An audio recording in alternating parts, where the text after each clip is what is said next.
Daith da, Ewi Nakan. Welcome to podcast number 24. And so another week has flown by.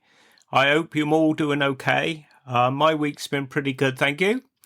And on Tuesday evening, actually, I did have a slightly different experience. It happens every now and then when we get a new vicar in the area.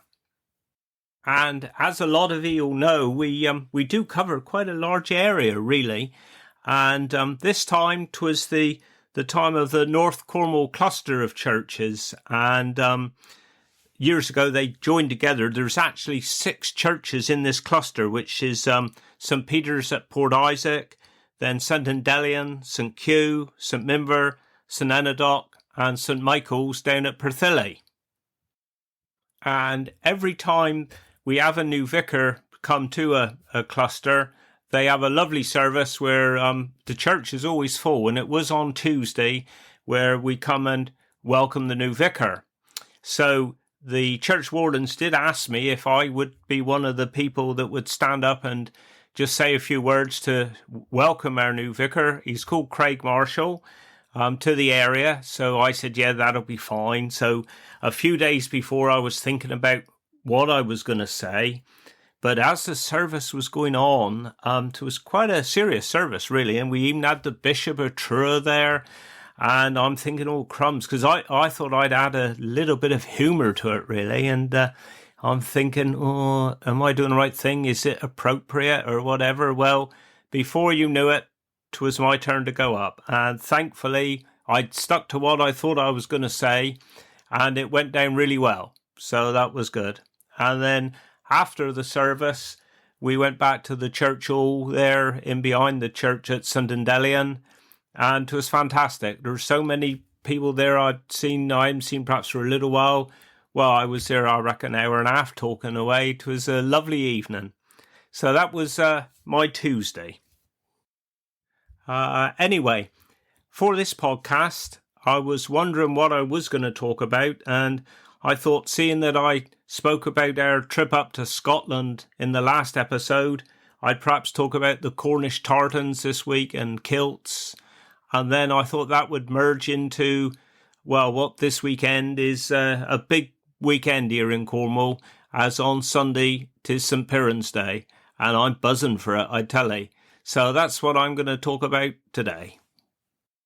As some of you may know, I mean, the Cornish have worn kilts for, well, hundreds of years. I think there is a end of a pew up at Alternun Church, and I think that's dated back about 1500, and there's a carving on the end, and that's of a chap wearing a kilt playing the bagpipes. And obviously we've got the Cornish bagpipes down here. I know dear old Merv Davey, a few miles away from us, fantastic on the bagpipes he is. So that was dated back to then, but I did read that the first reference to the Cornish kilts was in 1903. And also there is other mentions of a black kilt, which was worn by the Duke of Cornwall's light infantry in combat. But I did hear years ago that really the traditional kind of kilt in Cornwall was black. In fact, I've got a old school friend, well, he's a couple of years older than me, Russell, and whenever he comes to a funeral now, he will still wear the black kilt. But the first tartans, really, I mean, that is quite modern, and I think it was back in 1963, I think, and that was Tony Morton Nance. We knowed him well down Travone, and we had the honour to conduct his funeral, and he created the national tartan. I think this is the most common tartan that you will see. It is mainly the yellow one.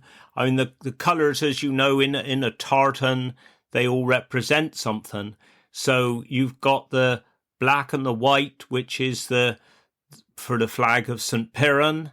Then you've also got the gold and the black, which are the colours for the ancient kings of Cornwall and the southwest. You've got the red, which is for the legs and the beak of the Cornish chough, our national bird. And I think Tony, if he was to come back now, he would be thrilled, because there are actual chuffs in the Travone area now, which is a lovely sight to see. And then you've got the blue, which signifies the sea surrounding Cornwall. Then another Cornish tartan is the hunting tartan. Now this has pretty much the same colours as what Tony had in his, apart from it's a more subdued colour, and the yellow is replaced by the green.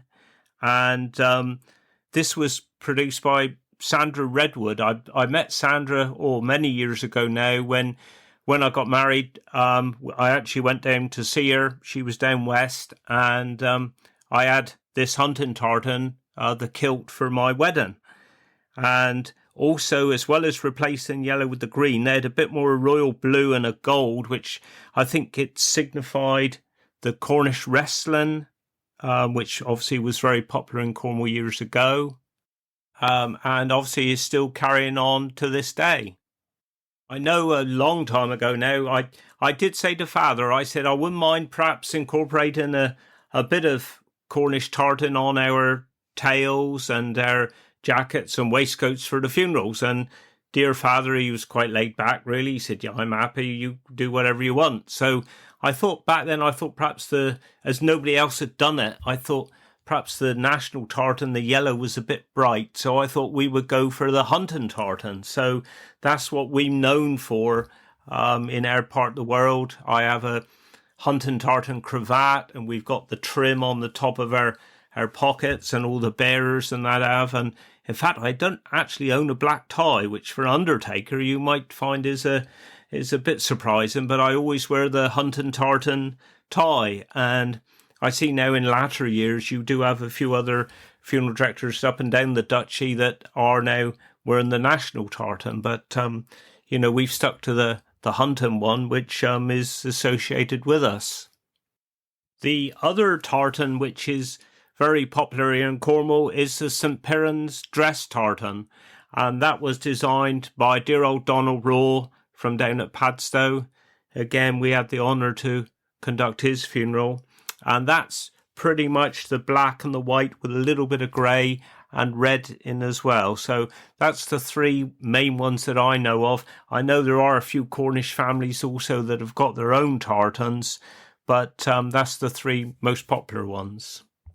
And I think if you go on our works Facebook and website pages, you will see there's the photo on my wedding day of me and Father in our hunting kilts. And obviously we got St. Piran's Day coming up this weekend, and well, it is going to be brave and coos, I think, but I'm tempted to wear me kilt somewhere this weekend. We'll just have to wait and see.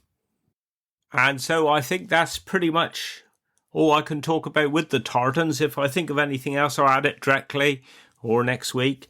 But now I thought perhaps I will talk about St. Piran. So for those of you that don't know, St. Piran, he was an Irish abbot and a saint. I think he died in the year, roughly about 480. And from looking back at the history, I think he was actually thrown out of Ireland because he was preaching the gospel of Jesus Christ. And what happened was, apparently, they got on the top of a cliff and they tied a millstone to him so that he would sink, and they heaved him off the top of the cliff.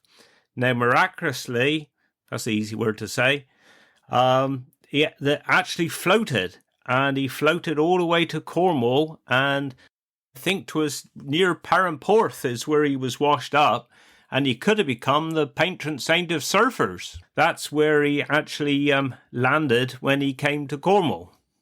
I think his actual name was Ciaran, but somehow along the lines it changed to Piran. And the coincidence is that we have got a Roman Catholic priest here at the minute based in Bodmin and covers Bodmin, Weybridge and Padstow from Ireland, Father Ciaran. But I think he most probably drove down here to Bodmin. I don't think he actually came over on a millstone. And I think when he first arrived, he was a bit of a hermit, but he did eventually get a bit of a following, and he rediscovered smelting tin And so that's how in years later he was the patron saint of tin miners. And 'twas through that we got our national flag, the Cornish flag, St. Piran's, which is the black background with the white cross. And that's meant to symbolise the black ore and the white metal of the tin. And this flag have been in existence, well, for a long time. I think they can trace it back to 1838, I think is the first mention I've come across. So it does go back a long time. I think he lived to a good old age, but I think he did like his drink a bit, because I think that's where the saying comes from, drunk as a Piraner. And every year I do make the annual pilgrimage there to the remains of his oratory, and then just a little bit further over the dunes there is the old Celtic St. Piran's cross, and I always like to go there every year.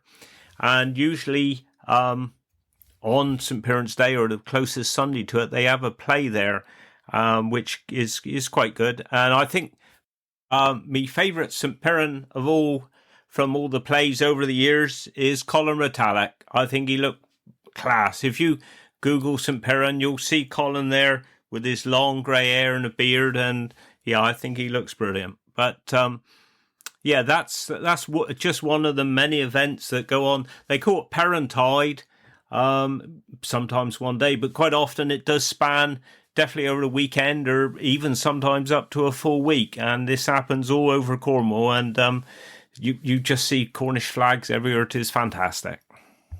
And of course, you will hear many times Trelawney being sung, so that's something else to listen out for. So I think that's about it for this week. Looks like a bit shorter one there, but I think that's pretty much all I'm going to think about saying. And it's obviously an exciting weekend ahead, with the 5th of March being the main day. So I was thinking, well, what should I do for me Cornish word this week? Well, I couldn't do no other really than Happy St. Piran's Day in Cornish, which is Gul Piran Loan. So I hope you all have a good St. Piran's Day. You have a good week, and I will see you back here again, hopefully, all being well, next week. Wish you well. Do Guinness.